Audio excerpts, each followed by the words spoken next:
Linda Pecchielan davanti a tutte ai 100 metri, al giro di boa, Nicole Tobaldini in seconda posizione, rispettivamente 1.06 e 80, 1.06 e 87, quindi vicinissime le due atlete, con la Pecchielan che continua a condurre ai 3/4 gara, vira lei in testa dalla quinta corsia. Inseguono Maria Silvia Trentin e Nicole Tobaldini, che è scivolata in terza posizione.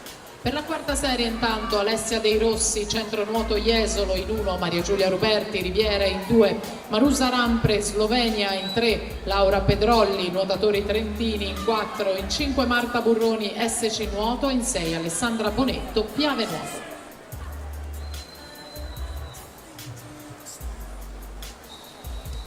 Prova a risalire Maria Silvia Trentin, niente da fare però per la vittoria di questa serie, che va a Linda Pecchielan 2.19.23, Trentin 2.20.41, Lechissa 2.21.65.